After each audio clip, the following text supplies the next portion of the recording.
This is Dictator General Omar al-Din. He is the dictator of the fictional Republic of Wadia, situated in the Horn of Africa. After 20 years of his leadership, Omar dies, and power passes to his son, Admiral General Hafez al-Din.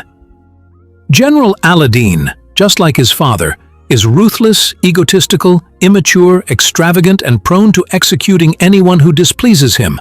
He arranges his own Olympic Games and participates himself. But he does not like others to win. So, while running, he shoots the other athletes so that they cannot run past him. Al-Din surrounds himself with female bodyguards. He calls them virgin guards. They are indeed very dangerous. Even one among them uses a very unique technique of beating people. She uses her big breasts to hit other people. He surrounds himself with luxury, abuses his power for personal amusement, and revels in the oppression of his people. He even renames many words in the Wadian language to al-Din. He often lectures in front of his people as a dictator. For peaceful purposes. He tells them that the day is not far when the world would kneel before their country, Wadia. He has started developing nuclear weapon. One day he goes to visit his nuclear program. The scientist who is in charge of the nuclear weapon is called Nadal.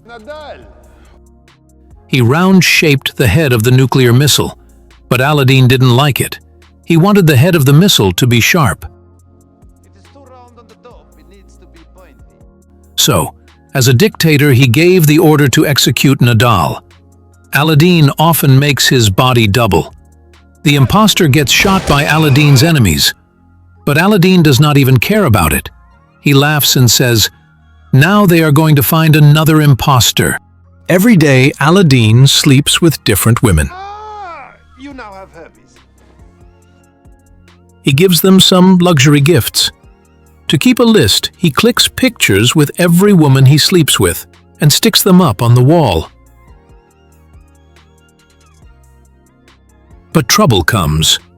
The United Nations has noticed al-Din's secret nuclear weapons program and demands that al-Din present himself in New York to explain.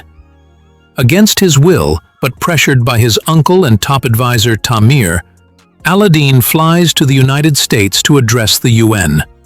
In New York, however, al-Din gets betrayed. Tamir, eager to take over and commercialize Wadia's oil wealth, gets al-Din kidnapped and plans to execute him.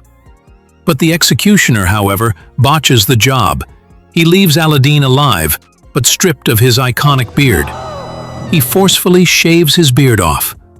All of a sudden, the feared dictator is now unrecognizable. Without his beard, he is just no one. No one recognizes him as Dictator al-Din. He is just a confused foreigner wandering in the streets of Manhattan.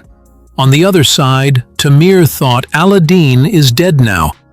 Without power and identity, al-Din is forced to survive among ordinary people. He takes the name Allison Burgers and soon meets Zoe, who is a liberal feminist activist. She runs an organic co-op grocery store. She mistakes him for a political refugee and, despite his chauvinistic, offensive and outdated views, offers him shelter and a job. While working for Zoe, al-Din grows closer to her and gradually falls in love. He even turns her failing business around, albeit using authoritarian methods. Strict schedules, a cult of personality, and intimidation tactics.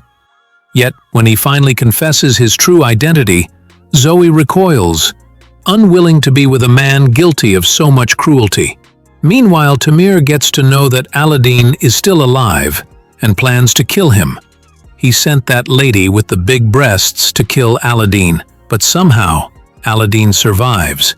Now al-Din is determined to stop Tamir. He manages a fake beard and infiltrates the signing ceremony. In a fiery speech, he praises dictatorship again, but while he was delivering his speech, he saw Zoe in the audience.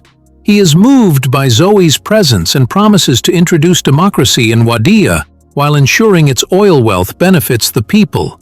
Seeing all these, Tamir gets enraged and attempts to kill him, but his body takes the bullet and survives. Tamir gets arrested.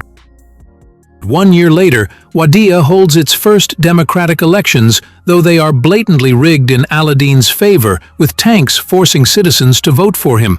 Aladdin adds President Prime Minister to his many titles.